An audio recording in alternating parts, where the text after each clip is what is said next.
Wisconsin Sea Grant, I'm Hallie. And I'm Bonnie. And you're listening to The Water We Swim In, stories about the Great Lakes and the people working towards equity. Wisconsin Sea Grant is based at UW-Madison, which occupies the traditional land of the Ho-Chunk people. The stories on this podcast span the area we now know as Wisconsin, where the lands and waters are cared for by the 12 Native nations that call Wisconsin home.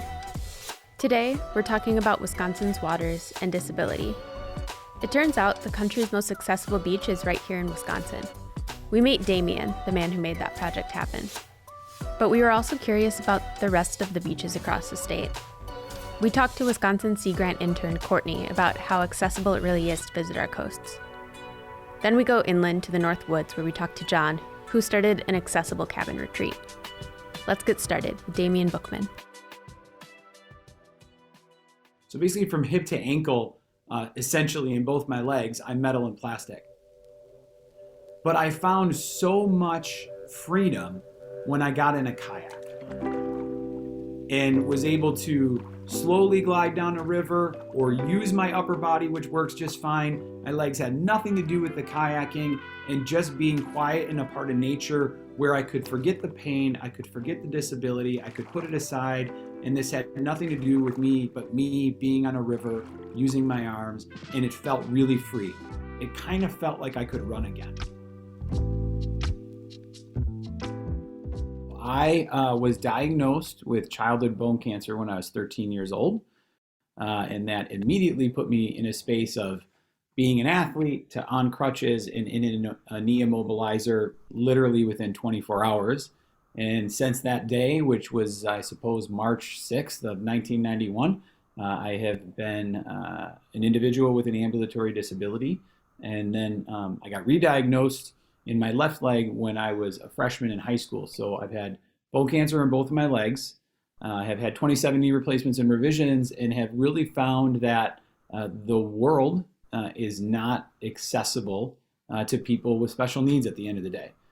That was Damian Buchman. I am the founder and executive director of an organization in the greater Milwaukee area called the Ability Center. Damian called himself temporarily able-bodied.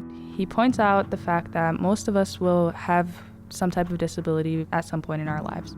For him, it came with his diagnosis. For others, it might be coming with age. After his diagnosis, Damian made it his life's mission to help other people with all types of disabilities have accessibility and allow them to have their kayaking moment just like he did. The Ability Center's objective and goals, to really put it in a nutshell, or our tagline, is to play together. And so we make it possible for people impacted by disabilities and individuals around people with disabilities to play together. We also got the privilege to speak with Courtney Gunville. Courtney is deaf and uses American Sign Language, so we spoke to her through an interpreter. Sure, hi.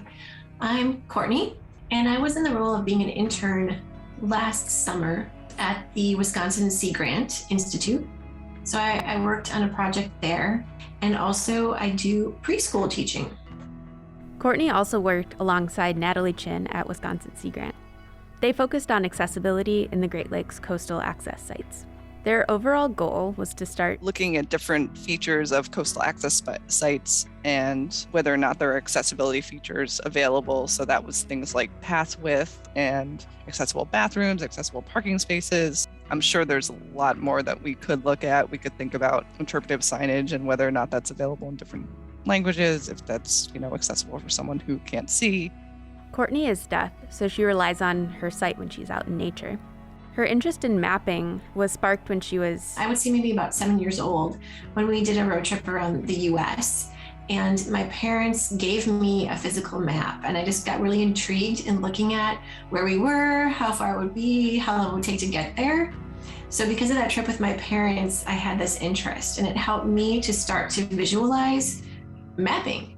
And it just became something very conceptual to me that I always thought about when I would go anywhere.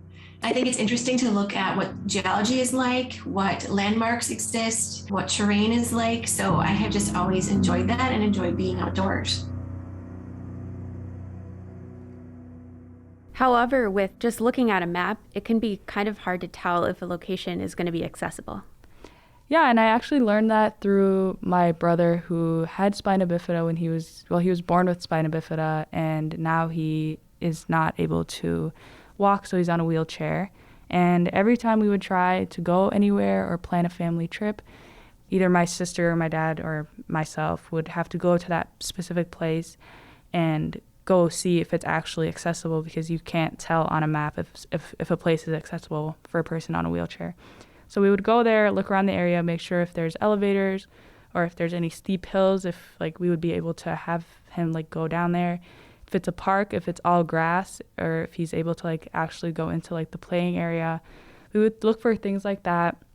And if we didn't find it, then we would make sure that we didn't even tell him about the trip unless we knew that it was going to be accessible, because he's a kid, you know, he's going to get really sad about it. So we would go do all that before we even told him we were going to go there. If that location didn't work out, then we would plan a whole completely different thing. Is there any particular memories that you have with finding a place? Yeah, so we celebrate Eid, and at one point we wanted to like do some type of picnic. So we were like, oh, like let's go look for a park where there's some type of table and like he can get through. So when we would go to these parks, we would have to like find a place that the seating area would be concrete instead of grass. Or if there is grass, sometimes we can like, somebody can be pushing him and the other person could be pulling him. But we also have to look for holes where like we don't want the front of the wheelchair to get stuck, because that's also happened to us. Yeah, so you mentioned like actually kind of having to go out to that place to see if it's going to be accessible. Courtney would also do that with Great Lakes coastal beaches. Sometimes I would go to a place and find out what I was looking for was not actually there.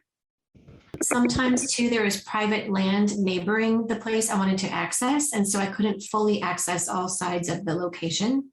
Sometimes I could see the places were not fully wheelchair accessible, and so the beach basically had no access for persons in wheelchairs. In some places, the sidewalk or path was really, really narrow or are made of like pebbles and rocks, so not really accessible. Damian also began to see that the world is not accessible for people with disabilities when he was coming out of a Starbucks, believe it or not.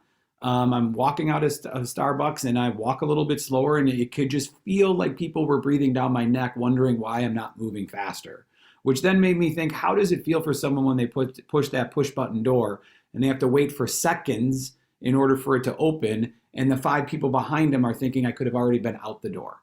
And that's just not a good feeling. And when you don't have a feeling of belonging, you're not likely going to go. Some people might argue that there is accessibility because you see things like when you're entering a place, there's a button for people with wheelchairs where they can press.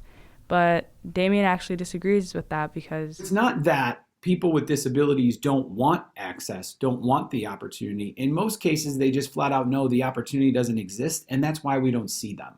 And so if we simply make the opportunity available, make it accessible, not from a minimalistic approach, not from I have to do this because it's code and it's law, but from an actual space of intention to make sure that they feel like they've been considered here and that they're welcome and wanted here, then you're going to see, and we've proven it with the programs we've done, that people with disabilities want to be included. Courtney also urges us to consider that for a person who is blind, they might not always know which way is the direction to the beach unless they have a guide dog or possibly use a cane to then get closer and navigate where they're going. So sometimes those tactile cues are not always present at beaches. Like he mentioned before, Damian is creating opportunity for disabled people through his work by doing more than just the bare minimum. Damian is based in Milwaukee.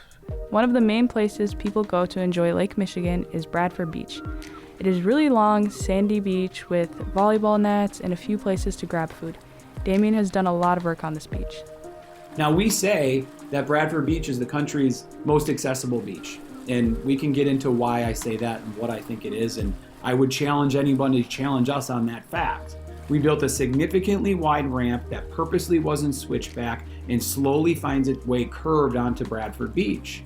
But then the ramp didn't end once it was at its slope that it needed to be and the grade it needed to be to get on the beach.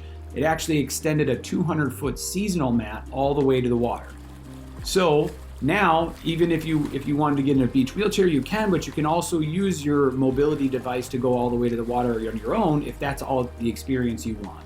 And you can get from the top of the beach all the way to the waters of Lake Michigan. Now, we also could have chose a 5-foot mat, wide mat to go on the beach, but we chose a 6.5-foot wide mat so people can go side by side and have the same ease of movement that everybody that's walking shoulder to shoulder on the beach can have. One of the things that makes Bradford Beach the country's most accessible beach is the beach wheelchairs.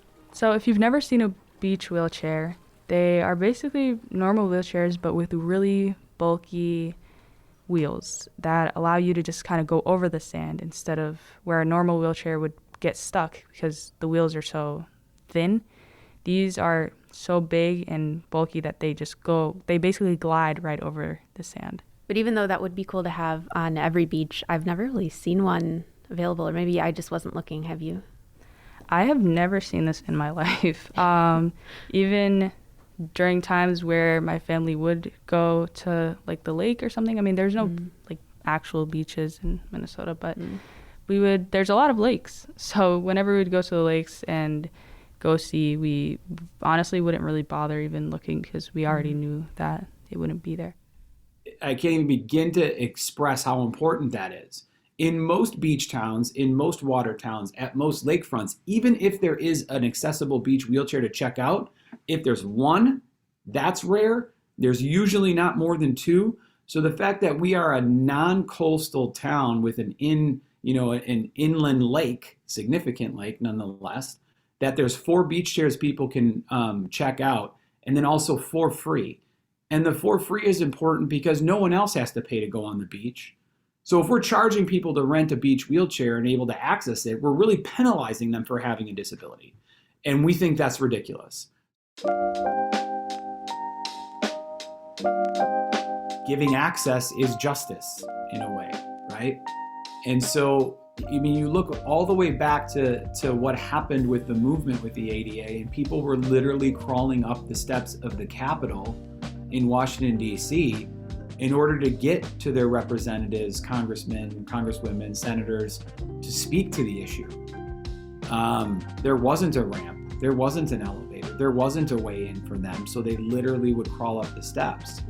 So I suppose, whether we're talking about access to a forest, or access to a beach, or access to a park, all part of the environment, all part of play, all part of our world, everyone should have the opportunity to be able to access that. After the break, a trip to the northwoods.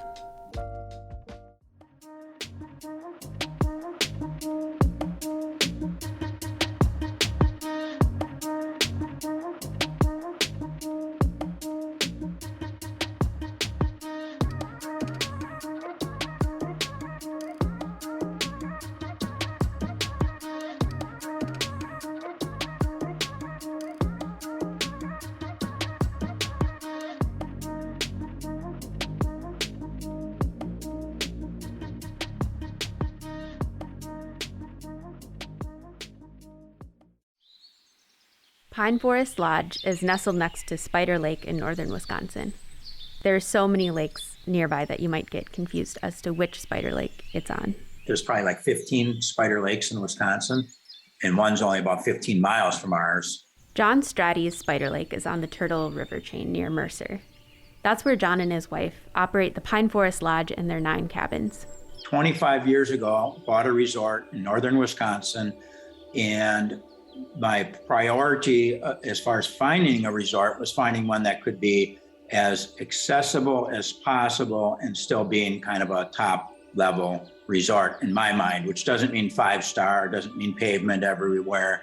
It means that people with disabilities had a reasonable opportunity at a normal price to get into a super cool place in northern Wisconsin where we do kayaking a lot. We have a pontoon boat that we removed all the furniture from. We have a ATV that's electric that we can take people on we have 40 acres. We had a sit water ski there for a few years, just all kinds of stuff. John has always been a really outdoorsy person. By the time he was 22, he had been to 49 states. He just went camping all the time. He went rock climbing, cross-country skiing, all of that. He was rock climbing in Hawaii when he got injured. I was climbing when I was 22, which is, of course, a classic age to be stupid for men. I'm not insinuating you guys, of course, but I was climbing without doing any real research, just climbing on a mountain. Turned out I was on a much bigger cliff than I realized, and it crumbled beneath me, and I went down 150 feet, landed on rock, paralyzed from the waist down. And so I had the kind of the good fortune, you might say, of being alive when I shouldn't have been. And two, being paralyzed from the waist down was like a small price to pay for not dying. After about 3 months, I was able actually to walk again. It's not pretty, but it's still functional 44 years later, although now I use braces and canes and stuff like that, or walking sticks, trekking poles. And so I'm able to take walks still to beautiful places. John spent those 3 months in the hospital recuperating and learning to walk again. And the first thing that he did when he got out? I went camping with friends that first weekend. Yeah, I really figured it out the first day I got out of the hospital. I figured out, well, this is how things work now. And right away, he started asking questions about why there were so few options for outdoor recreation accessible to people with disabilities. He made this into a career. He started a sports and recreation program, and he told me about his time working for an independent living center in Wisconsin. Independent living centers provide important services, but they usually don't offer sports and recreation. So John created a program. We got people coming out grudgingly, sometimes the first time they would come out to an activity. And, you could see their demeanor. What am I doing here? I can't believe I got talked into coming here. And then at the end of that day, everyone's talking like they just had a party with all their best friends. And they're all excited and chattering away. And I can't wait till next week. And what else is going on? You'd see people that had so much fun. All of a sudden, they're like sitting up straighter in their wheelchair. All of a sudden, they're smiling more. All of a sudden, they're taking showers more often. And so I'm a big time believer of what getting someone out into nature or, any kind of sporting activity, how that can change someone's life. John's own relationship with nature has changed since his fast-paced days as a 22-year-old.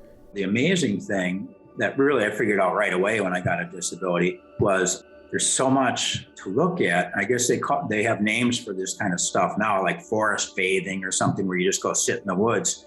And I spend a lot of time sitting and looking around. And, you notice the microorganisms kind of stuff that maybe you just breeze past if you were walking, at 3 miles an hour or whatever the average person might walk at. And so it's not really a huge sacrifice to only walk a half mile or a mile. I see just as much as you might. I might not get to that Shangri-La overlook that you're heading for, but I'll notice the mushrooms and the little tiny plants and this kind of stuff. My dog loved it too, would always just wait for me at the next bench and love to be petted more. So that, I don't think that the dog even minded that much. John and his wife, Sherry, really tried to make Pine Forest Lodge cabins accessible. People with wheelchairs are able to navigate the cabins and the bathrooms. And to get down to the water, there's a gentle slope down, and the docks are accessible, and there's a flat area for bonfires and picnics and swimming and outdoor games. 20 some years ago, maybe there was every other week, there was one person with a disability. Well, now every week there's an average of 2 or 3 probably people with disabilities. One thing that John will do with his guests is lead kayak trips. We take trips all over. We'll go up to Lake Superior, Turtle Flambeau Flowage. And so we take people all around, and we did about a 6-mile paddle with 2 guys that were both quadriplegics. I mean, they had some strength in their arms, and if you could make the necessary adaptations to the paddle grip for them, they were both able to paddle their own kayaks. And one made it the whole 6 miles, paddling by himself, got out of the water. Hey, can I take the ATV out? Because it was a hand control, had hand controls. And when he came back, he said, that was the freest I've ever felt since my disability. The water is also a special place for John. it is a freeing thing. There's something so glorious about the water, because you float better. I snorkel in our lake all the time, and people are always shocked that you can see some pretty cool stuff in a freshwater lake in northern Wisconsin. Once in a while, I'll see a muskie, or that's not necessarily my favorite thing, although it's the most memorable thing, but they got some big teeth. But just little fish, even like little bluegills or sunfish or whatever, I snorkel throughout the whole season. And so I'll see them from being a tiniest little minnow to growing a little bit every week and getting different colors as they grow. So that's really fun. But frankly, most of the time when I come back, someone will say, "So what'd you see?" And I'm like, "Well, boulders, logs, weeds." And to me, it's just all interesting. Just like walking down a trail, when I said, I've learned by being limited in my range, like even if I can only walk up to that first bench, I'm going to sit on that bench and I'm going to see so much stuff that probably no one else has seen. And then when I take other people with me, they might even be able-bodied, and I'm like, well, I got to stop here for a break. And then I'll point out to them, look at the coloring on this stump or whatever, and they'll be like, oh my God, that's like a portrait, And so that's kind of what it is snorkeling too.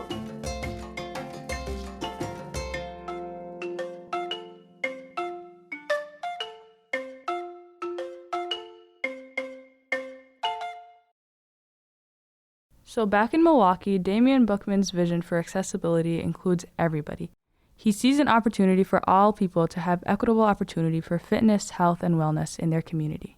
So mom or dad or a parent comes down with a stroller, someone's coming down with a big cooler, someone's coming down with sports equipment, all the big stuff people take to the beach. From the minute we rolled out that mat, everybody used it. People came down on powered unicycles, people came down on their bikes, somebody skated down on their skateboard.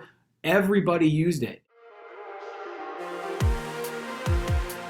So Damian is working towards inclusivity. So what can able-bodied people and other people do to help raise awareness about accessibility and create more access for disabled people in the Great Lakes? Here's Natalie Chin. I think when we're thinking about impacts to, historically marginalized communities or vulnerable populations, we have to talk about it. I think that's, it sounds like a very basic first step, but I think talking about it is really important. If we let those issues be invisible, they'll never get fixed. The alternative would be not to talk about it, and that's kind of what's been happening, right? That's not great. It shouldn't be people who are disabled being the only ones who are fighting for improvements. Beat the drum, I suppose. Jump on the bandwagon, right? This is, it is so wonderful to see the DEI space grow and see the space of inclusion and people being genuine in that space grow. Clearly, since 2020, we had to go through a lot of growing pains, some significant looking at the mirror on a multitude of issues, but unfortunate events forced those conversations, opened people's eyes, and so many of us, the majority of us, are willing to listen and start to make the change.